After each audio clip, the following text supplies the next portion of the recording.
Assalamualaikum warahmatullahi wabarakatuh. Terima kasih Pak Profesor Andri Faton dan Pak Profesor Haji Sofyan. Menanggapi persoalan itu, saya ingin sampaikan dasarnya dulu. Dasarnya adalah sejauh apapun lokasi kita di Indonesia, sejauh apapun dari Jakarta, dia sama dekatnya dengan Indonesia kita. Tidak bisa kita menganggap bahwa yang di Jakarta, yang di kota-kota besar itu lebih dekat pada Indonesia dibandingkan di tempat-tempat yang tidak muncul di peta. Kalau kita menganggap ini berbeda, maka secara filosofis kita tidak menganggap Indonesia satu. Karena itu menurut saya nomor satu, sebagai pemimpin, sebagai presiden, saya ingin garis bawahi, dimanapun lokasi Anda berada, Anda sama dekatnya dengan pemerintah Republik Indonesia. Yang kedua, mengenai perbatasan, sering kita fokus pada pagar, polisi pada pagar. Pagar ya perlu kita perkuat, tapi yang tidak kalah penting, polisi kita justru pada halamannya, memastikan halamannya itu subur sehingga pagar tak kuat pun orang akan tinggal berada di wilayah kita. Itu yang kedua. Lalu yang ketiga, yang menyangkut masalah kesejahteraan, masalah security. Tiga hal langsung menjadi satu, Pak. Transportasi, pendidikan, kesehatan. Tiga masalah itu di semua daerah yang secara lokasi itu jauh dari pusat-pusat perkotaan atau kemajuan, tiga masalah jadi satu. Jika saya menjadi presiden, maka ini akan menjadi konsentrasi.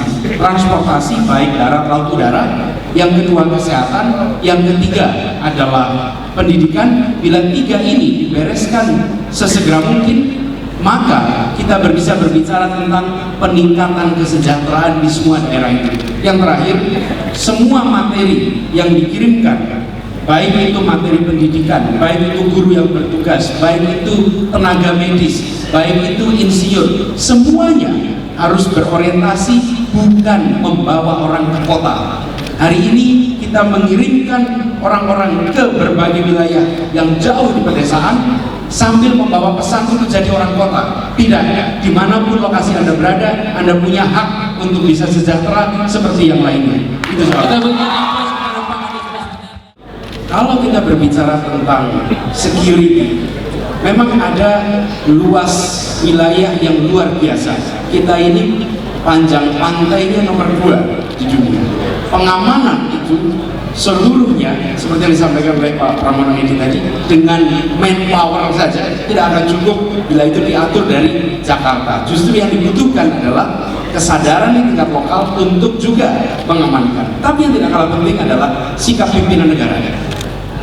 Begitu ada tanda-tanda intervensi, maka tak boleh ada tanda-tanda kompromis dari pimpinan pusat Republik. Justru dari negara harus kirimnya pesan yang tegas. Sekali Anda memasuki sebuah wilayah yang belum tentu ada penjagaannya, maka negara akan bereaksi amat tegas. Itu akan memiliki efek deteren, efek penghalang yang membuat negara-negara lain akan memperhitungkan. Tapi saya ingin garis bawahi, ujungnya ini bukan soal garis, ujungnya adalah soal siapa saja, di mana saja mereka harus mendapatkan kesejahteraan yang sama, peluang untuk bisa meningkatkan harkat martabat yang baik, dan itu tak penting lokasinya. Saya pernah Pak, suatu ketika mendatangi daerah paling ujung, bukan di utara tapi selatan, di Kepulauan Tanimbar, utaranya Darwin. Tidak ada apa-apa di sana, listrik minim, sama sekali pulau Selarun yang paling ujung. Tapi apa yang terjadi ketika kita hadir di sana tanpa listrik, tanpa sinyal telepon? Acara itu dimulai dengan menyanyikan Indonesia Raya. Lokasinya jauh, tapi perasaannya ini yang menurut saya, perasaan itu harus diimbangi. Mereka merasa bagian dari Indonesia. Pastikan kita yang mendapatkan otoritas untuk menjamin perlindungan, kesejahteraan, pendidikan untuk mereka. Sikap kepemimpinan negarawan. Secara konstitusional sudah jelas, seluruh kekayaan alam ini milik Indonesia dan harus selalu menjadi milik Indonesia. Menurut saya tidak ada pertanyaan di sana. Yang selama ini terjadi adalah kita tidak pernah menempatkan kepentingan nasional sebagai prioritas utama saat berhadapan dengan pihak asing. Dengan pihak asing seringkali kita minder, tidak menunjukkan bahwa republik ini punya agenda dan kekayaan alam ini diperlukan oleh rakyat Indonesia untuk bisa meraih kesejahteraannya. Saya jika menjadi pemimpin, saya akan panggil dan saya akan perintahkan kepada mereka yang menjadi anak buah saya, negosiasi untuk kepentingan nasional kita, bukan untuk melayani kepentingan asing. Ini artinya apa? Tidak semata-mata soal siapa menguasai berapa persen, bukan. Menurut saya persoalannya adalah kita harus bisa berbicara pada berbagai macam pihak yang selama ini sudah menguasai bukan hanya blok Mahakam, tapi blok-blok lain. Tunjukkan selama 40 tahun terakhir telah ada anak-anak Indonesia yang memiliki pengetahuan, pengalaman, kompetensi untuk bisa mengerjakan yang dikerjakan oleh orang-orang asing itu, sesuatu yang dulu tidak ada. Sehingga dengan kekuatan itu kita bisa kelola sendiri, dan kalau kita bisa kelola sendiri maka kita harus bicarakan dengan mereka fasenya, stage-nya, agar ini benar-benar dimanfaatkan dengan bangsa. Saya akan bicara dengan asing dan kualitas nasional, dan saya akan katakan begini. Bayangkan Anda duduk di kursi saya. Bayangkan Anda duduk di kursi saya. Apa yang Anda akan jelaskan kepada suraya Indonesia bila situasi ini didiamkan terus? Bayangkan jika saya yang berada di negeri Anda, menguasai minyak Anda, apa yang Anda akan jelaskan pada anak buah Anda, kepada rakyat Anda? Menurut saya selama ini kita dalam posisi lemah, karena dulu kita tidak punya apa-apa. Hari ini kita punya manusianya, kita punya dananya, kita punya kekuatan pengetahuannya untuk melakukan itu. Saya akan pastikan itu digunakan sepenuhnya untuk kepentingan bangsa Indonesia. Baik, terima kasih. Kalimantan Timur memberikan injeksi yang cukup besar terhadap pundi-pundi di APBN. Ada beberapa perdebatan bahwa rasanya tidak ada sesuatu yang memungkinkan kalau misalnya Kalimantan Timur itu menjadi sebuah daerah otonomi khusus, karena kontribusinya terhadap negara juga cukup tinggi. Kita menyadari otonomi khusus itu adalah seperti Papua dan Aceh itu dalam perspektif politik ketahanan negara. Tetapi di dalam kondisi seperti ini, hal-hal yang spesifik seperti ini juga harus menjadi sebuah perhatian yang mendalam bagi pemerintahan yang akan datang. Yang saya tanyakan adalah, kalau seandainya Bapak-Bapak menjadi Presiden Republik Indonesia ke depan, apakah ada kemungkinan dan memberikan sebuah pemikiran bahwa Kalimantan Timur itu akan diberikan sebagai daerah otonomi khusus? Bagaimana Pak Anies Baswedan?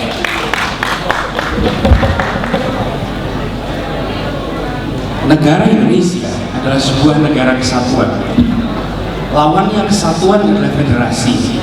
Bedanya kesatuan dan federasi, federasi adalah sebuah negara kumpulan negara kecil-kecil lalu mengatur.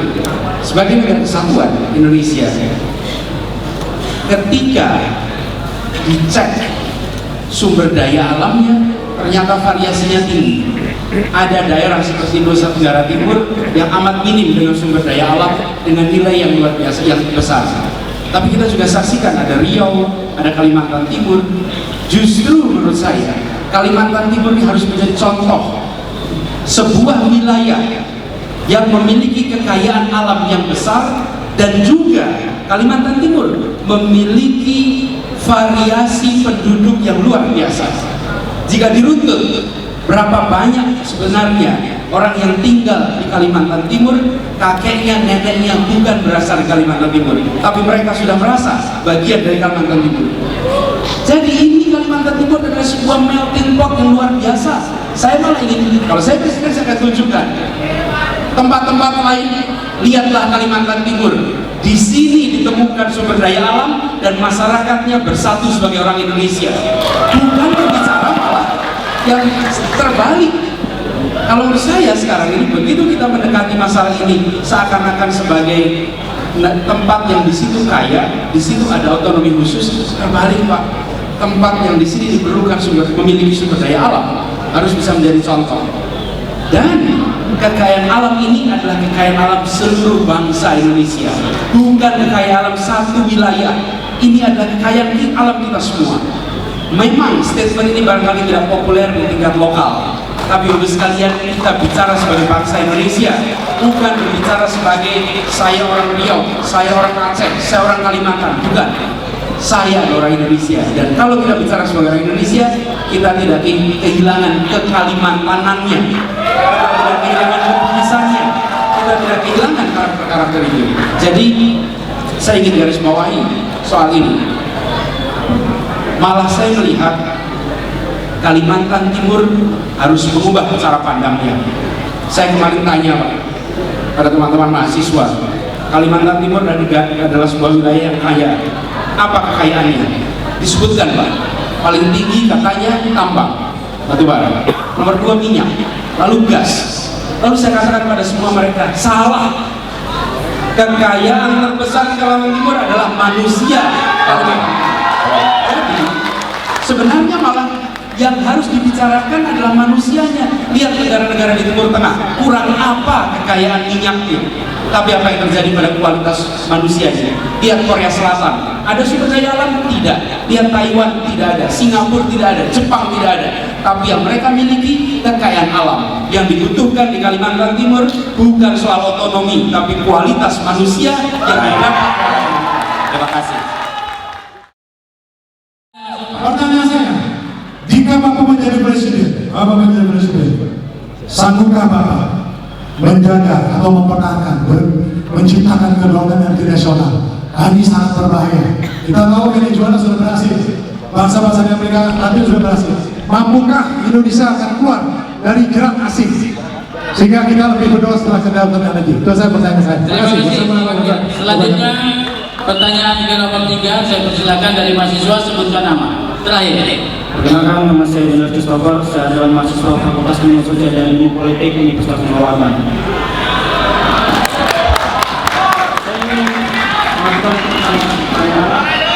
untuk masalah strategi apa ketika nanti Bapak menjadi calon, ketika nanti Bapak menjadi presiden, apa strategi yang akan Bapak lakukan untuk memberdayagunakan para PKI kita yang banyak mencari pekerjaan di daerah perbatasan Malaysia? Bagaimana cara Bapak membangun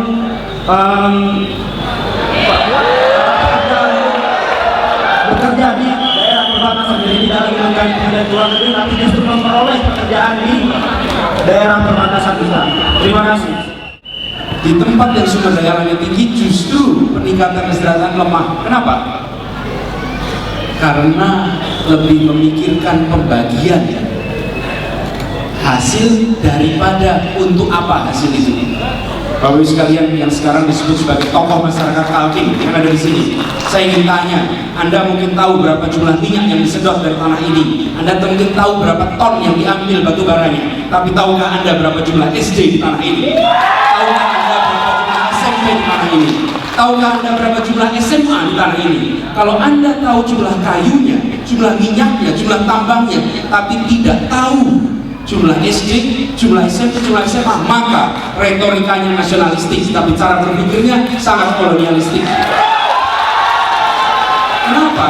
Karena kaum kolonial tidak memikirkan manusianya. Kaum kolonial itu hanya memikirkan bagaimana mengambil kekayaan alamnya. Bapak sekalian, di Kalimantan hari ini, Kalimantan Timur ada 2.200 SD, 700 SMP, hanya 700 SMP, dan hanya 200 SMA. 200 SMA. Apa yang selama ini dipikirkan jika yang didiskusikan adalah bagi-bagi sumber daya alam, memastikan tinggal, tapi manusia yang tidak dapat. Di sini, sekalian, saya mengatakan kenyataan bisa pahit. Saya sampaikan bukan sesuatu yang nyaman untuk didengar bagi masyarakat di Kalimantan Timur, tapi saya ingin katakan, jika kesadaran itu ditumbuhkan hari ini, maka anak-anak dan cucu-cucu kita akan bangga. Di 2014 Kalimantan Timur berubah. Kalimantan Timur memikirkan sumber daya manusia. Jadi dari sekalian, saya ingin garis bawahi, saat tidak lagi masih dikuasai asing, kita dengan nyaman menuding asing. Hati-hati, sesudah ini pindah di tangan Indonesia dan tidak dikelola untuk siapa dengan jelas, Anda tak punya lagi retorika anti asing, Anda tak punya lagi alasan anti asing. Pada saat itu kita kita akan menyaksikan kekayaan alam indah tanpa kita punya label yang menggerakkan nasionalisme. Di sana ketimpangan bisa permanen. Karena itu saya menggarisbawahi dari awal, bukan siapanya berapa persennya, tapi untuk siapa dan bagaimana dimanfaatkan oleh rakyat banyak, itu yang menjadi kunci. Yang soal TKI tadi sudah dijawab banyak soal TKI, tapi saya ingin garis bawahi, saya sepaham dengan apa yang disampaikan Pak Dahlan tadi, bahwa kita tidak bisa melarang, kita tidak punya hak untuk melarang orang untuk memilih sejahtera di negeri manapun. Tetapi satu hal yang pasti, buat kita saat sesama warga negara memilih mencari pensejahteraan di luar, sebenarnya sedang mengatakan negeri tidak memberikan kepastian. Ini adalah satu pesan yang menurut saya harus diubah. Caranya bagaimana? Lagi-lagi yang pergi dari Indonesia mencari kehidupan di luar, low skill labor, tenaga kerja dengan kemampuan yang rendah. Kita harus angkat itu. Kita harus tinggikan keterampilannya, pengetahuannya, tapi tidak cukup. Yang kedua, suplai energi dan infrastruktur sampai ke desa. Dengan begitu, pengetahuan, keterampilan yang mereka miliki bisa menghasilkan aktivitas produktif di berbagai tempat di seluruh Indonesia. Lalu, yang terakhir yang tidak kalah penting, kita masuk era ASEAN, di mana ada perputaran perdagangan yang bebas. Ya, dalam urusan barrier untuk trade, kita sudah menyaksikan ada eliminasi, ada penghapusan. Kalau saya jadi pemimpin Indonesia, saya akan dorong bukan saja persoalan hambatan untuk perdagangan bebas, yang harus ditiadakan adalah hambatan untuk pergerakan manusia secara bebas. Dengan begitu, orang-orang Indonesia bisa mendapatkan manfaat di luar, bukan saja orang luar yang masuk ke Indonesia. Dengan cara begitu, maka ekonomi community yang dibangun, kita tidak perlu khawatir orang asing yang masuk karena jumlahnya sedikit dan di kelas menengah ke atas bisa menjadi kompetitor. Tapi kita harus dorong agar pergerakan manusia, tenaga kerja itu bisa bebas. Dengan begitu, kesejahteraan, bayangkan supir taksi di Indonesia misalnya 1 bulan 1,5 juta. Kalau dia mengerjakan hal yang sama di Singapura, dia bisa mendapatkan 25 juta. Hari ini orang Indonesia tidak boleh bekerja sebagai supir taksi di Singapura, tapi barang dari Singapura bebas masuk ke Indonesia. Saya ingin balik, barang Anda silahkan masuk, tapi orang Indonesia juga harus bisa masuk ke dalam sana. Yang akan saya sampaikan pada para kandidat yang tadi telah memaparkan dengan begitu gawai, dan kami yang muda juga berapi-api dan berharap supaya siapapun yang nanti diamanahkan dan mendapatkan kesempatan menjadi desisi itu benar-benar menjadi amanat dan juga bisa mengemban apa yang telah menjadi jargon bapak-bapak sekalian yang terhormat, terutama untuk masalah perempuan, karena dibilang perempuan adalah umat yang tercipta dan terbentuk. Pertanyaannya, bagaimana Bapak akan memberikan kontribusi pada para perempuan, tenaga kerja Indonesia, dan juga adanya persamaan gender bagi kabinet yang akan kelak Bapak kontribusikan untuk memimpin kabinet yang depan dari 14 hingga 2019, di mana perempuan tentunya juga akan memberikan peranan, dan kami harapkan dari suara perempuan dan para generasi muda semua bisa mengundang dan juga menjadi peran bagi ibu, karena kokoh dan tegaknya negara ini adalah juga peran dari ibu. Tidak ada bapak penting, tapi ibu ini.